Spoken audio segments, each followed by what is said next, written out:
ये झारखंड है और झारखंड में विशेष मतदाता गहन पुनरीक्षण अभियान चल रहा है।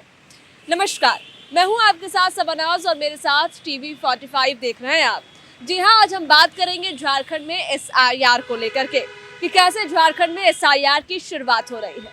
अब तक झारखंड में एसआईआर की प्रक्रिया को लेकर के तैयारियां चल रही थी, लेकिन अब यानी कि 30 जून से इसकी शुरुआत हो रही है।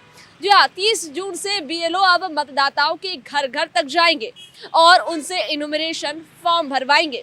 अब तक जिस एसआईआर की प्रक्रिया की तैयारी चल रही थी, अब उसे धरातल पर उतारा जाएगा। एसआईआर की प्रक्रिया की तैयारी मतलब मतदाताओं की मैपिंग चल रही थी और मैपिंग के कार्य के बाद अब 30 जून से बीएलओ जो है वो मतदाताओं के घर जाएंगे और उनका सत्यापन करेंगे। घर घर जाकर के बीएलओ मतदाताओं का सत्यापन करेंगे, उन्हें इनुमरेशन फॉर्म देंगे, इनुमरेशन फॉर्म उनसे भरवाएंगे और अपने साथ ले जाएंगे। इनुमरेशन फॉर्म के बारे में अब आपको जरा जानकारी दे देते हैं। इनुमरेशन फॉर्म बीएलओ जब आपके घर जाएंगे तो आपको 2 इनुमरेशन फॉर्म देंगे। जो इनुमरेशन फॉर्म आपका आधा भरा हुआ होगा और आधा आपको भरना होगा, और भरने के बाद एक इनुमरेशन फॉर्म बीएलओ अपने साथ ले जाएंगे और एक आपके पास रहेगा। तो इस बात का विशेष ध्यान रखिएगा। वहीं ये प्रक्रिया जो है यानी कि इनुमरेशन फॉर्म भरवाने की प्रक्रिया यानी कि बीएलओ के घर घर तक जाने की प्रक्रिया, ये 29 जुलाई तक चलेगी। 30 जून से 29 जुलाई तक बीएलओ आपके घर घर जाएंगे, आपसे इनुमरेशन फॉर्म भरवाएंगे और अपने साथ ले आएंगे। वही इनुमरेशन फॉर्म भरवाने के बाद यानी कि 29 जुलाई ये वो आखिरी तारीख होगी इनुमरेशन फॉर्म की। 29 जुलाई के बाद 5 अगस्त को वोटर लिस्ट जारी होगा, draft voter list. Enumeration form के बाद की ये प्रक्रिया है जब 5 अगस्त को ड्राफ्ट वोटर लिस्ट जारी किया जाएगा और इसके साथ ही 7 अक्टूबर को फाइनल वोटर लिस्ट जो है वो जारी हो जाएगी। तो कुछ इस प्रकार से झारखंड में एसआईआर की प्रक्रिया चलने वाली है। साथ ही इस बात का भी आप ख्याल रखें कि जब बीएलओ आपके घर तक आएंगे तो आपको वो इनुमरेशन फॉर्म खुद देंगे। आपका इनुमरेशन फॉर्म बीएलओ खुद अपने साथ लेकर के आएंगे और उसमें आपकी आधी जानकारी भरी होगी, आधी जानकारी आपको भरनी है।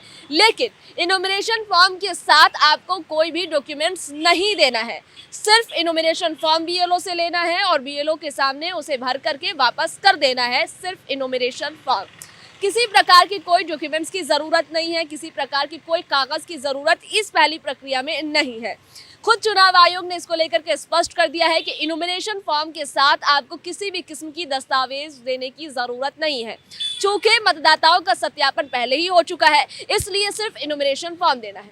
अब इनुमरेशन फॉर्म के बाद जब ड्राफ्ट वोटर लिस्ट जारी होगा, अगर उसमें कहीं कुछ दिक्कत होती है, कहीं कुछ कमी रह जाती है, तो फिर आपको हियरिंग के लिए बुलाया जा सकता है और उस वक्त आपसे किसी एक डॉक्यूमेंट्स की मांग की जाएगी। लेकिन फिलहाल की जो शुरुआती प्रक्रिया है यानी कि इनुमरेशन फॉर्म वाली प्रक्रिया है, मतदाताओं के सत्यापन वाली प्रक्रिया है, इसमें आपको किसी भी किस्म की कोई कागज देने की जरूरत नहीं है, कोई कागज दिखाने की जरूरत नहीं है। सिर्फ और सिर्फ इनुमरेशन फॉर्म भरने की जरूरत है, जो आपका बीएलओ खुद आपको देगा। अलग अलग इलाके में अलग अलग बीएलओ हैं, तो अपने बीएलओ से संपर्क कीजिएगा। बीएलओ अगर आपके घर तक नहीं पहुंच पा रहे हैं तो बीएलओ के घर तक आप खुद जाइएगा। ऐसी कोशिश कीजिएगा कि 29 जुलाई तक आपका इनुमरेशन फॉर्म बीएलओ के हाथ में हो, क्योंकि अगर आपका इनुमरेशन फॉर्म बीएलओ तक नहीं पहुंचेगा तो 5 अगस्त को जारी होने वाली ड्राफ्ट वोटर लिस्ट में हो सकता है कि आपका नाम ना हो। तो ये जो पहली प्रक्रिया है वो बहुत ज़रूरी है, ये इनुमरेशन फॉर्म बहुत ज़रूरी है और ऐसे में मतदाताओं को ज़रूरत है जागरूक रहने की, सजग रहने की और बहुत जागरूकता के साथ अपने फॉर्म भरने की। और इसमें किसी भी किस्म की कोई डर की बात नहीं है, हड़बड़ाने की बात नहीं है, घबराने की बात नहीं है। ये एक प्रक्रिया है जो तमाम राज्यों में चल रहा है और उसी का एक हिस्सा है कि झारखंड में भी एसआईआर की प्रक्रिया कराई जा रही है।